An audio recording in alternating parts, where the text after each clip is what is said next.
How's it going? Dieter and Hutch coming to you on a Wednesday. Listen, the Niners messing up our schedule from the jump. Monday Night Football. We're going to do this on Wednesday. Sometimes we'll do it on Thursday. Jake's actually leaving, so who knows how the hell this is going to go. We will have a full Vikings X's and O's preview for you on Friday, and we're literally looking forward to that. But we want to do a bit. And then I leave the country. That's right. Get the hell out of here. Extradition laws in the place you're going to are light. But we wanted to do a bit of a pivot podcast here, not the pivot podcast, a pivot podcast. Right. And Football Oprah will not be joining us today. Regardless, some takeaways from having watched the Niners and Jets a couple of times now, some thoughts on what's going on with the rest of the league, some thoughts on the Vikings, preliminary thoughts on the Vikings.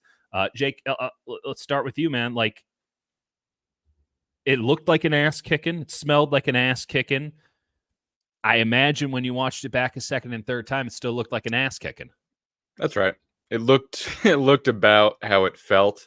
I was a little surprised just at how little of game it felt like there was. It was mostly just the 49ers running it and like very little of the Jets offense. And, you know, I just saw like PFF grades of Nick Bosa having like a 90. And I was like, Bosa was like really good, but he was it didn't feel like the defense was on the field. Well, they weren't that much, you know, kind of to that point. Can I throw a number at you here?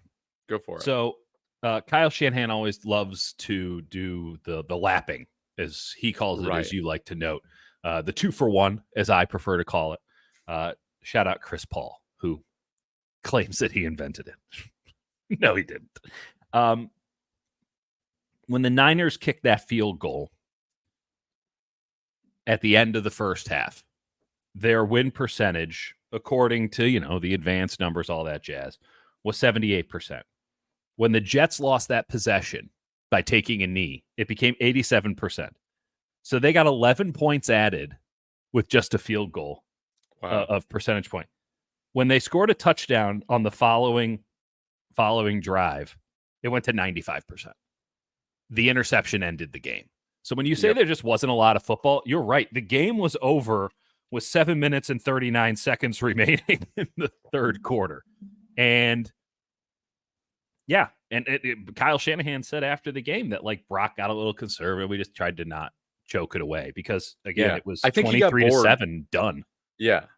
I honestly think Brock got bored. There was like some like lame discourse because there's actually not that much to say. Like, he had a very good game, you know, and he put it where, except for one drive where he overthrew Juice and underthrew Kittle. I think it was either Kittle or Jennings, and he got bailed out by a defensive penalty. And then he almost threw a pick, which was actually like it's a decent throw to Saubert. He just needed to lead him a little bit more.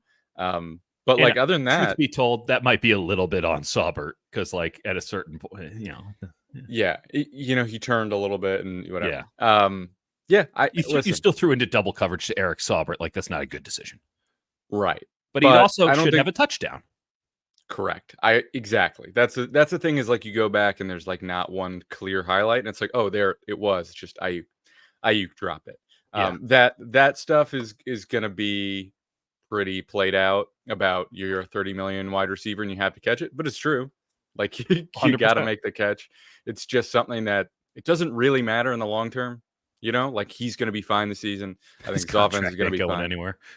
Right. So I don't think it really matters. It's just a bad look. You know, it's just like you wanted to come out, make that play, shut everyone up, and you didn't do it. So now it's something that if you have any other ugly drops, and basically every time you have a drop this season, he's going to get a lot. And when you negotiate the way he did, that's what happens. When you get a contract that pays you for a player that you've yet to be, you really do need to develop into that player ASAP, even though the contract hasn't really started yet, in all earnestness. I had somebody on the radio yesterday text in saying that Brandon Aiyuk is getting paid $15 million per drop because he had another pretty bad drop in the game. Though you can maybe say Sauce Gardner broke it up. Yeah, Sauce is pretty good on that. But if Brandon Aiyuk gets paid $15 million per drop this season, he had the greatest wide receiver season in the history of the NFL because he doesn't get paid $30 million per game there, buddy. Right. This one of the reasons I like Brandon and found this whole summer of nonsense to be so strange is because he's not self-deprecating, but he is self-aware. Oh, right? for sure. So when he says in the press conference, I could have made that a little harder than it needed to be, or like it was super weird the entire time, and like was earnest and honest about it. Like he's a normal guy. Yep.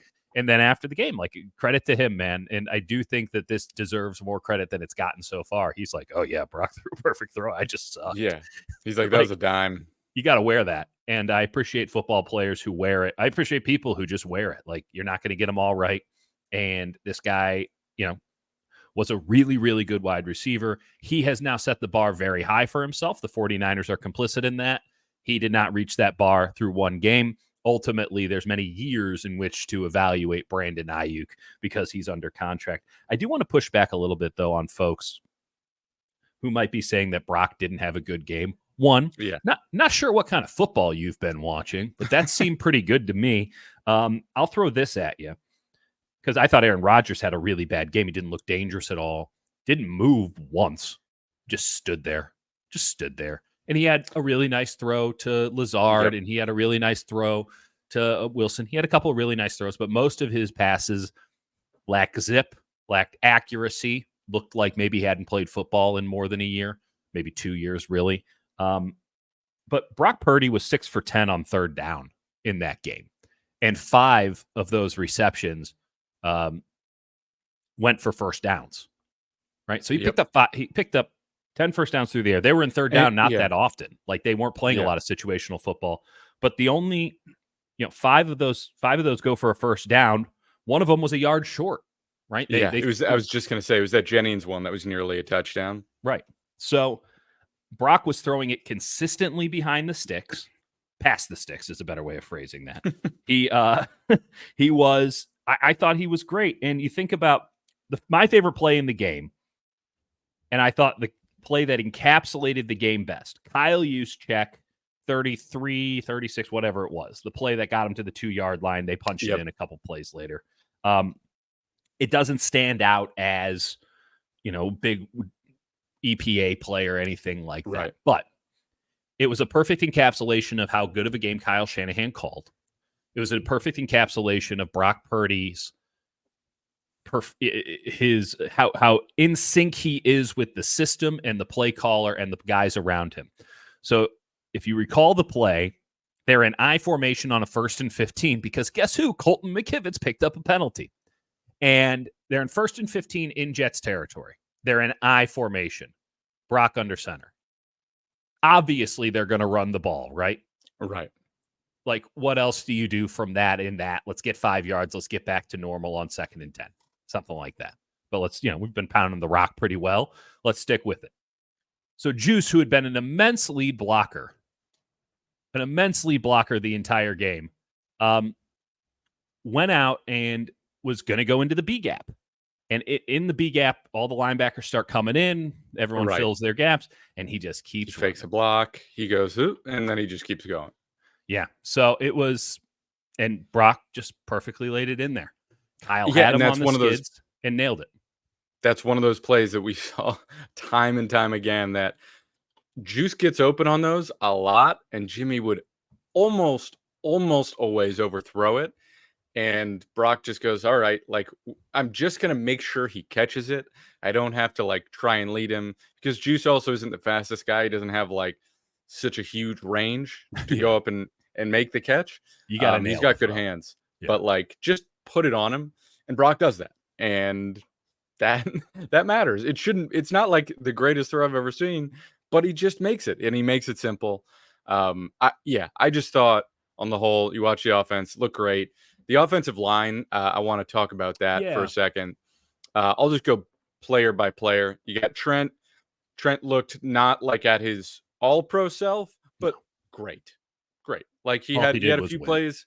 Right. He got a few plays that wasn't him at his best, but like still like clearly the best offensive lineman on the team by far. Left guard Aaron Banks, I think, was mostly good and then had some ugly moments, like a handful, but was mostly good. especially in the run game before he got hurt. I thought the Jake hits, Brendle. I thought the hits on Banks were really impressive. He had they only pulled him twice, and they're not going to pull Puni. But when he pulled, my God, he fucking especially laid the one to the right where he just there's a massive hole to the right. I think there were two of them, and and both of them, it was just beautiful to watch, perfectly played, big power blocks, like, you know, highlight stuff if you're watching O-line film. And the misses are the stuff that we've generally been concerned about. Like, if he only had those hits, he'd be getting $20 million a year. He might be more of a $10 million a year player. He had one, and I literally, from the press box, you saw he had a lot of pressure on Brock. It was the one where he stepped up and threw that little sidearm to Debo. Yep. That was actually a really underrated play. It was. And Banks just like let the guy go. Like it was like he just didn't hold on long enough. Thought, I don't know what he did, but he just let him go past him a little easily with Solomon Thomas. And he's like apologized for that. And there's like one other, but it felt more like him taking a mental second off or something. Yeah. And again, him next to Trent, it's going to be pretty good. I think my biggest concern on this offensive line by far is Jake Brendle. Brendle had a really, really rough game. He was okay in the run game, but not good. Like 66 rating on PFF in the run game. And I think that's a little generous just because the entire, like, I was watching it and he did his job and he pulls off and he gets there, but he wasn't getting to like the second level blocks and driving. He would get there and then he'd like often hold on with an arm for a second just long enough, but then his defender would get involved in the play sometimes. Kind of traffic coning. Right. And so he was whatever. He's okay in the run game, but like he needs to be good in the run game because in the pass game, he was like a turnstile. Like I saw him get bullied. Dieter, oh, yeah. I mean, go to his actual pass blocking grade. I've never seen a pass blocking grade this low. So let's caveat all of this by saying that we don't treat PFF pass blocking grade like gospel because or run blocking really because Eric Saubert in this game, it should be noted, had a run blocking grade of 59, and I'm not sure what bullshit game you fucking watched. It's bullshit. Okay? He was incredible. I have my own like grading system that I do that's also imperfect for offensive line and defensive line. All of it's going to be imperfect, Jake, because we don't know the play call. And we don't know the coverage. And if someone blows a coverage, okay, are we going to put that down as one sort of a coverage? And then it actually wasn't supposed to be that? Like, these sort of things matter. And only people who can really tell us, legitimately could really tell us, and they never will, is Chris Forrester and his coaching staff. And Forrester might tell us. To be I would love it if Forrester started every press conference with, here are my grades on our offensive lineman last week. He does a little bit. I'd go and kiss him on the cheek. I'm being honest about that. He's let me give you the grades. Yeah, all of that said, the grades here just it's astounding. And by the way, for all of those who question my sicko credentials, I print out PFF and highlight it. 28.1 as a pass blocking grade. I don't think I've ever seen one that low. And then I just scroll on over here to the right, and in true pass sets. Okay, so this means it is third downs, clear passing down. It's not like a screen. It's not like a screen. It's not like something funky where you're on the move. It's you're in zone, zone pass blocking, gap pass blocking, doesn't matter, but someone's coming at you. Quarterback is dropping back into the pocket, 3 steps, 5 steps, 7 steps, whatever. You got to anchor and hold the line. He got a 6. Not out of like 15. He got a 6 out of 100, 6.5 to be specific. And if I've never seen a grade that low. If you do the math, they gave him they judged 15 pass blocking true pass sets.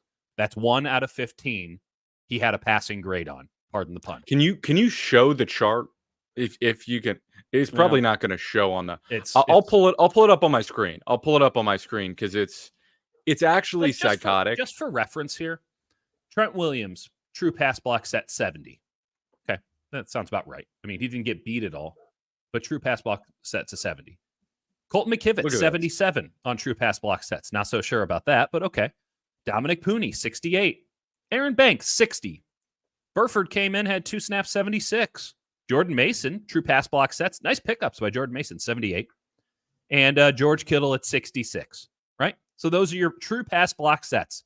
You're told, hey, they're coming. You got to stop them. Anchor.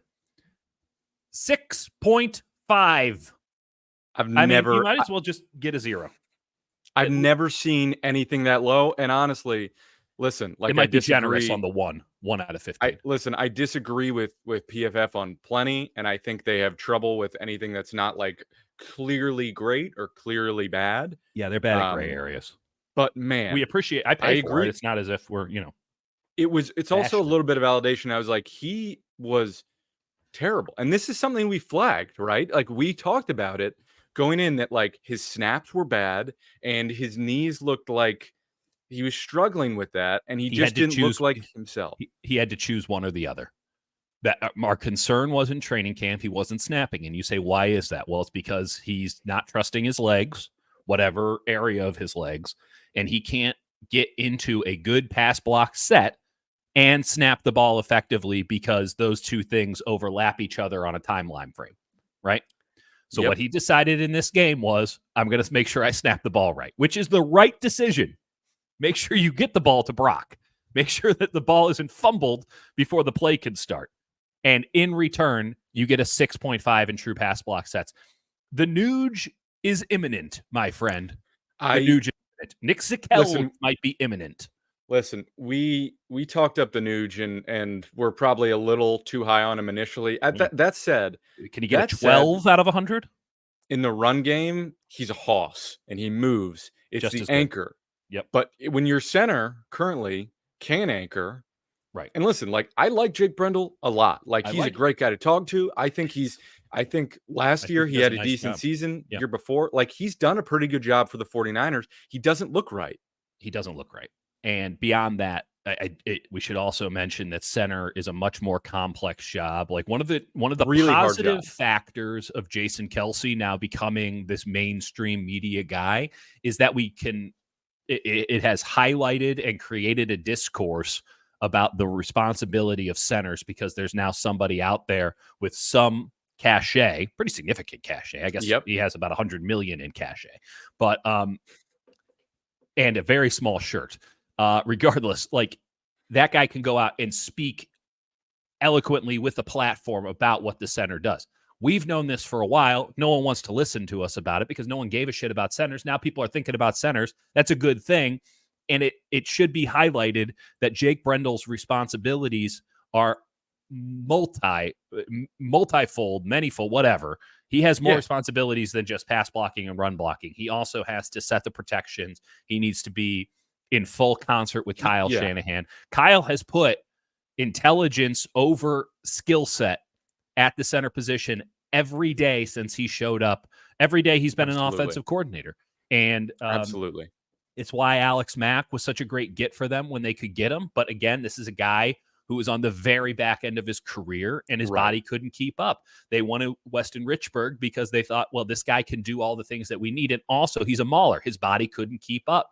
You find yourself in a very difficult situation if you're a team when you put so much on the center, and it's inherently a lot on the center, but you see what like Philly does, Philly in particular. I can't stand this smacking of the ass from the right guard being like, okay, there's our set. The center should be doing it. You don't see that shit with the Niners. You see that shit in college. And I feel bad. I feel bad going in on Brendle because I don't think that we could ever quantify so much of what he does. And he does, to our vantage point, a good job on it. But at a certain point, it's a 6.5 out of a fucking 100. Yeah. So he's the second quarterback on the field. Purdy gets these long play calls, has to get them in, has to get everybody lined up.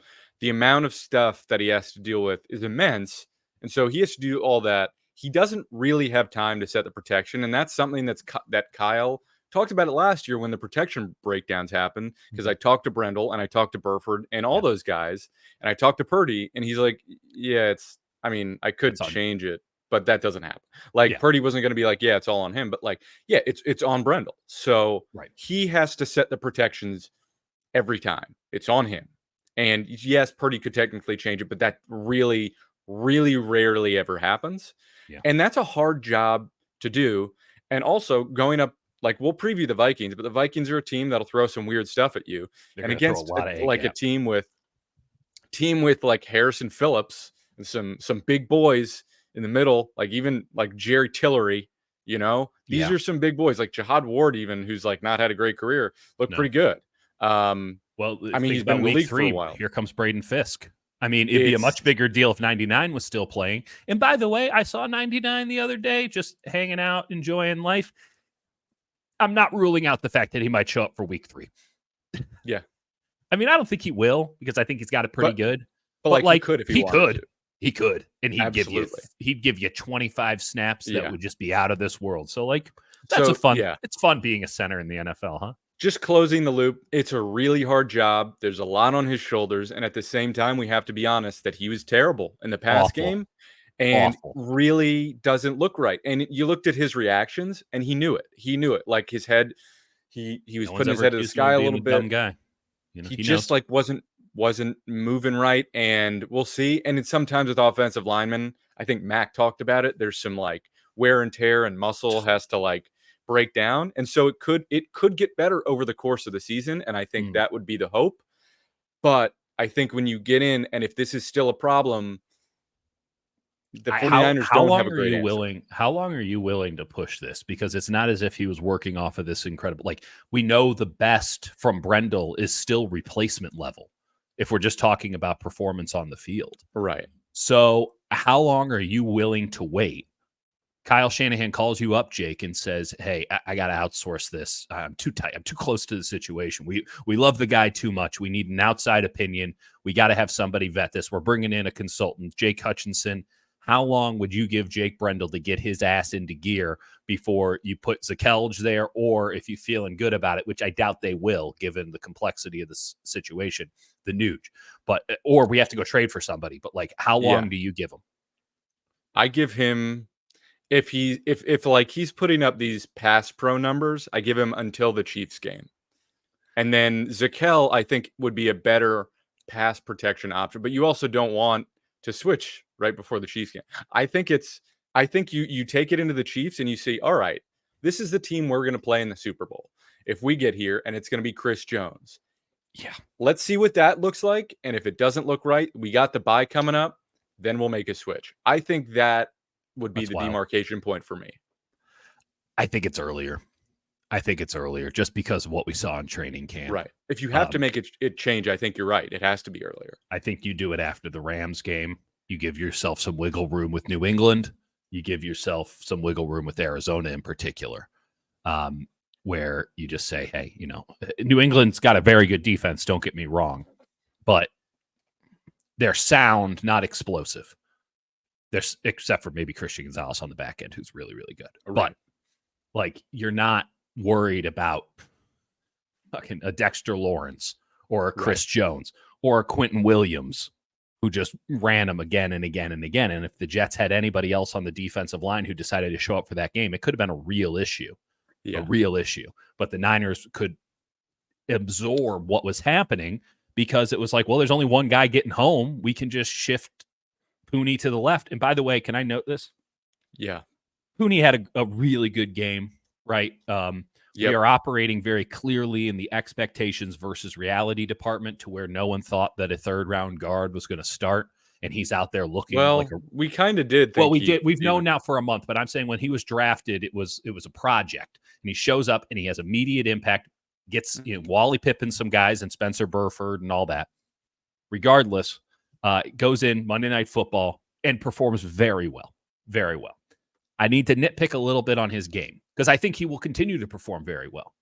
But the Niners, I think, have figured this out as well. When he goes to the right, it's pretty meh. When he goes zone left, it is a spectacular scene. He is unbelievable going to his left. He is pretty mediocre going to his right. That's a bit of a concern for me when you're talking about Colton McKivitz on your right side. Colton McKivitz is a good run blocker. That's about as good as I can say. I don't think he's great or anything by that. He gets by because he has good run blocking and he fights hard in pass pro, but just doesn't have it to get it done. But they ran it to the right side at, I think, an 8-yard per clip ratio off the end. Right, this is why Saubert was in. Yeah, they had 9 rushes to the right for 69 yards. Yeah, I have 8 for 65 here, and then or at least Mason. And then with Puni, 3 rushes off of his ass to the right at 8.3 yards. To my notes, all of those came when Puni was blocking left. It was a zone left play for Puni. So something to keep an eye on. And I know this is super in the weeds, and it probably might be something you never think about again, but it's something I'm going to be keeping an eye on. When Puni goes left, it's always a win. At least in that game it was. And a lot of times it was against Quentin Williams. Just kept winning. Just loves working the left shoulder of whoever's lined up into the B gap or A gap. Yep. When he has to cover the B gap to the right, he can get got. I think that teams are going to notice that and probably attack it this week. I'm sure Brian Flores and he said teams tried to attack him in certain ways. So we'll see. It's week 1, but like my takeaway is great first. 49ers were confident. He is, I think, immediately their second best offensive lineman, and it's pretty clear to me. I think Banks can make a case too, but he just injured his calf. I'd make the case for Banks, but the fact is that he's on the level of a guy like Banks in week 1. Right. That's impressive. That's guard really play impressive. unless you're like at this level. Like there's like I feel like there's elite, there's like good, and then there's bad. Yeah, we don't. And they're in good shape at guard for sure. We've spent a ton of time on the offensive line, which to be fair is our MO. Yeah. I think it matters. It matters, especially when you have such a bad performance like Brendle did. Yeah. And I think I want to move to the defense here. I think one thing, when I said I don't agree with PFF, I thought Malik Collins was really good, and they gave him some sort of mediocre grades.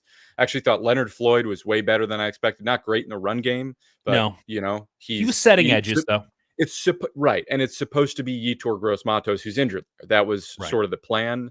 I don't think Robert Beal showed me anything at all. Sam Aquanu though, had a couple nice reps.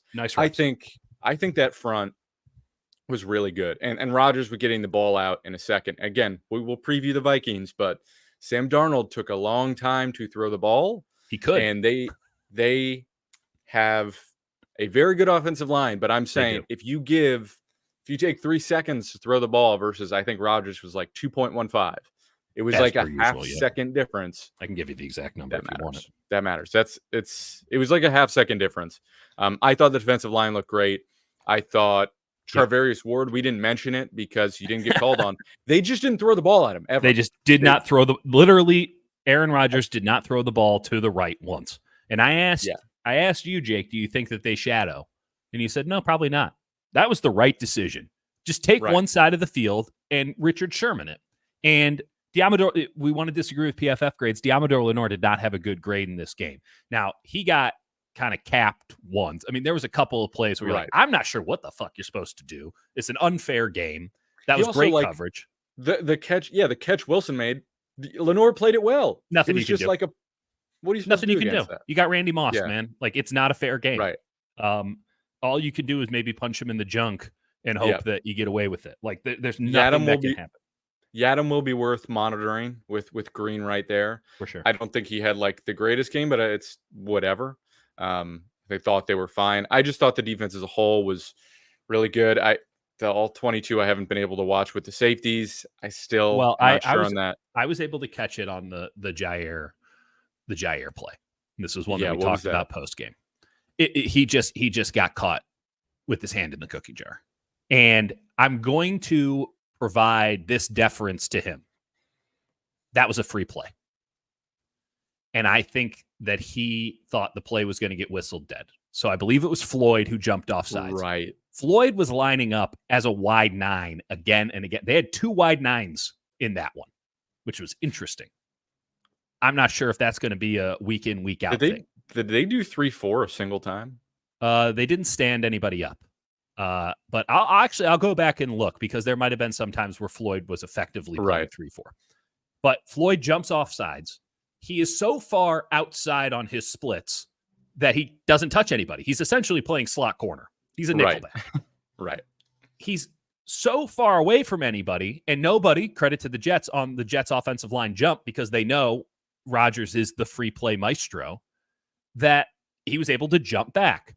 But Jair, who's already coming in looking to stop the run because they don't respect Rodgers, nor should they, given how he performed, he's now looking in the backfield. He's now got a bit of confusion going on because it looks like he doesn't get back in time. It really does. And I can't believe they didn't. They obviously threw I can't believe that no one flinched, no one did anything, that they didn't blow the play dead. So what happens when it's a free play? Aaron Rodgers, and this is why Allen Lazard is still in the league and why he plays for the Jets. He knows this thing like the back of his hand. Aaron's going to go to the vertical route anytime, if there is a vertical route. And if there isn't, you become the vertical route. And it's on a free play, and Jair just got caught flat-footed as this guy who was probably not running a vertical route originally just runs right past him, and Odom was never in a position to cover it up for him. Someone tweeted something that like Carson Palmer on free plays used to either like take a knee or just spike it. That's psychotic. Rodgers legitimately gets one touchdown like that a month, and he has 100%. For the last 15 years. He's incredible at it. So I just don't think that there's listen. It highlights something that is going to be of concern. Jair Brown is not going to be perfect every play, and he is an aggressive player, which you want to temper to a certain amount because you have to be functionally, positionally sound. And let's maybe take away a bit of the playmaking and let's get the basics locked in because you have playmakers on this defense. That's not where he was in that position. He got caught flat-footed. I want to give a young player the benefit of the shit like that's going to happen. And in that position, it didn't burn you. And I know strictly he's a smart enough guy to where that kind of stuff isn't going to happen to him a lot. Yeah, if ever I'm with again. you. I'm with you. I've got faith in the kid. Right. I've got faith in the kid. I also think it's interesting. I watched the playoff games, the last two playoff games the 49ers had, and Jair was about 30 yards deep every single play. And now he's finally back in the box in a way where he can get involved. He can be more of a playmaker. So I just think it's going to be interesting to watch his development and not just playing true center fielder every single play. Last thing I want to mention is the linebackers. Fred Warner was the best player on the defense, just set the tone immediately, forced that fumble, outrageously good. Not surprising, but like he's the guy that he was like, we need to set the standard again, and they did. So that was awesome. Devondre Campbell was sort of as expected, where looks kind of a step slow. It was a replacement level effort, but I'm not sure D Winters is above that either. We'll see. If you could take D Winters and Devondre Campbell and combine them into one player, I guess that would be like peak Dre Greenlaw, maybe peak Quan Alexander for the 49ers. Like, because I think Campbell's in the right positions a lot of the times. He's just not physically capable of playing the way that he used to, and does look a step slower, not just when he's in the open field running, but also in recognition.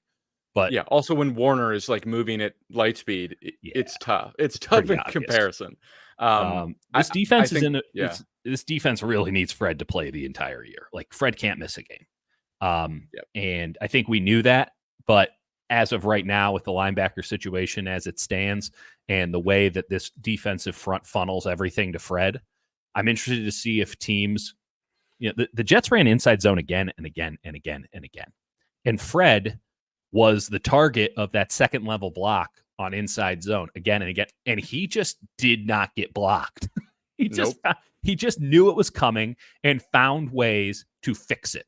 And he probably could have been given 15, 20 tackles in this game if we were doing college scorekeeping, because it was a pile of man, and Breece Hall's running into his center's ass again and again and again, down the field, by the way, and at the second level. And it's just like, Fred's in there.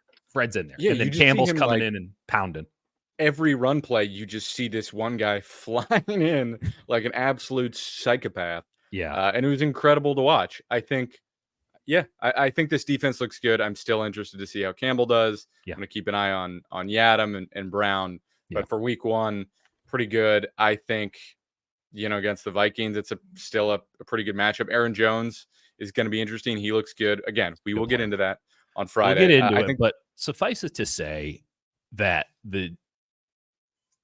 it's interesting because when the Niners play the Jets, and it felt very much like some of these college football games we've been watching the first couple weeks, where it's like pay games, And we're not talking Northern Illinois, Notre Dame. We're talking about my Missouri Tigers, like putting a whooping on Buffalo, or Kent. I guess Kent State had a pretty good game, but like, regardless, I make a lot of money off of these sort of pay games. Really pay games for your boy. Regardless, you just see the disparity of physicality and speed, and that was what it felt like with the Jets game. But we saw a couple of games like that on Sunday before Monday Night Football. And one of them, and the most glaring one by far, was the Vikings, who are just really well coached. Right? Say what you will about Brian Flores. Doesn't seem like that great of a dude, but they have a philosophy. They have players that fit the philosophy, and they just fucking bring it. It's like the Ravens if they were less talented and less smart. But you know what? Chaos defense still works in the NFL. And then Kevin O'Connell, like, doesn't matter who's a quarterback. He's going to make it work. Yeah. And also Sam playing Darnold executed well. Also playing a joke of a team that should be excommunicated from the NFL. If relegation was a thing, they'd be the first team down. Daniel Jones is a joke, and their defense was abysmal. The uniforms, really, you're going to suck that bad wear homage to the Canadiens. It's rough. Last thing I do want to mention is McCaffrey. Yeah. Because we mentioned it after the game, and I put this out there. It sounds like he's not going to play based on what Schefter said. And Shanahan was like, oh, well, only God knows. It's like, well, it sounds like you pushed a button and Schefter's right. So based on Schefter saying that. Why won't you just tell us what you tell Adam, Kyle? Based on what Schefter said, it sounds like McCaffrey probably won't play. And I just can't see them putting him back on a turf field. I don't think he's going to play these next two games. Like, I just don't see them doing that for an Achilles injury, especially if they win both against the Patriots too. I still think. Well, I would say this. Here's how I think it goes down. I think that he skips the next two games. Now, if he says he's 100%, there is no legitimate reason to keep him off the field, right? Yep. Unless you really think that turf is that bad, in which case there's a whole other conversation to have. I think he's back for New England on the 29th, and they just ease him in. They have a week or two where they can ease him in, and then Thursday Night Football, Seattle, let's fucking roll. The challenge, and it comes back to something that we've talked about a lot with Javon Hargrave, is when you're dealing with an injury like, big muscle in the leg, there's no way to actually test it. There's no way to really know it's 100% until you're on a football field running for your life, because it's just an inherently different thing. I ride the Peloton every day, and I'm working my ass off, right? Like, this is not – it feels different when I'm on an actual bike, because I don't go anywhere unless my legs are moving on the actual bike. And there is it's just wired different in your head. If I'm on a stationary, I haven't moved at all. I'm just watching TV. I'm just watching the Bills game on cut up. And if I stop moving my legs, I'm still in the same spot. Your brain, it doesn't go There's the no same one. way. Yeah. It's one thing to do it on a practice field. It's another for when you're trying to get murdered. Like, people are trying to end your life. Avoiding murder. So I think that matters. There's a term for it. It's called fight or flight. And trust me, you don't have that adrenaline, those emotions that go in your system on a practice field, because you're never getting tackled. You're never actually you're wearing a blue jersey or something. And then you get out there, and this is, we think back to Dre Greenlaw, who he had a calf week after week, calf injury. And he gets into the Super Bowl, and it wasn't even a play. He was just jumping up and down, going onto the field, and it went. And that's got to be the concern here with McCaffrey, particularly because you just re-signed him. So now he's got good money coming down the pipeline. Locked in for this and next year, and has a decent amount in the third. And then you just don't know with this Achilles tendonitis and a calf injury. I mean, how many times do we have to see it over the last 10 years or so? It's just been an epidemic in sports. And I think back specifically to the Kevin Durant situation in the NBA Finals. And it's like, when they say, oh, he would play if it's a playoff game, well, that's why Kevin Durant was back out there. Right. Yeah. I think it's something that's a massive concern, because I don't know what you can actually do to protect him. You kind of can't once he's out there, and I think that's what they're dealing with. And Shanahan said going into the season that he was going to try and protect him a little bit more from the touches and getting downhill. Yeah. But at a certain point, the ball touches your hands and you're going as fast as you can. Yeah. And it doesn't really matter about contact. It matters if your body holds up, and you don't know the answer to that. So the ticking time bomb, man. And you just hope that this is something that he can get to the point where you don't think about it again. But I have a lingering feeling, much like he has a lingering feeling, that this is going to be something we talk about throughout the entirety of the campaign. That Christian McCaffrey's calf is just going to be a defining factor in this campaign. And there will be games for sure in which the 49ers are going to need him. I mean, it might not be for a couple of weeks. It might not be until week 7, Kansas City. It might only be 4 or 5 games this season. But there are going to be games that you go into and you say, we have to have Christian McCaffrey for this one. And we're not going to know. We're not going to know probably until Friday before a game. Right. If Christian McCaffrey can actually play in it. Yeah. And I know it is something where you think about it, you kind of could have IR'd him and just done it that way. I don't think they want to use the spots anyway. I don't think they would ever actually play. They would actually play Cody Schrader, so it wasn't that big of a loss. But, shouts Isaac Guerrero is going to get run on this team now. Let's be clear. If you're a running back in the NFL, you're spending time in the blue tent whether you want to or not. And just 28 carries on a short week now. We're going to see Isaac Guerrero on Sunday in Minnesota for more than 3 snaps just standing in the back. He's going to carry the ball. He's going to catch the ball. They're going to make something happen. And the fact is they didn't even put him back there to return kicks because they know they have to have him. And it's Patrick Taylor after him. Maybe he was on coverage, but it didn't matter because no one returns kicks anyway. It's the same in football now. So good job, everybody. Who could have seen them just kicking it through the back of the end zone? You were saying about IR. Yeah, I don't think it really matters, but it is a way to protect him. I do wonder if they're just like, we don't want to use the IR spot, and when he comes back, he comes back. You only get so many designations. Yeah, to wrap this thing up, 49ers looked as good, I think, as we felt that they did in person. Yep. I have concerns about Jake Brendle. McKivitz is who he is. He's basically, nothing new. Pretty good in the run game when he pulls, except for that hold. But I'd say the same thing about Campbell, right? You kind of know what you were getting, and it was right about there. And I can imagine Kevin O'Connell is licking his chops on that one. And we're going to find out if he can do it. We will get into 49ers Vikings, but looking forward to that.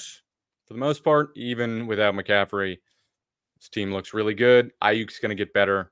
I think they're going to win on Sunday, even before we break it down. That's my prediction. They're 6-point favorites. That's a lot of points on the road against a team that looked pretty good last week, but we'll get into the tape on that one, and looking forward to that conversation immensely. Those are going to be our favorite conversations of the week, I imagine. Appreciate you, you sickos, and we'll see you on Friday. Godspeed.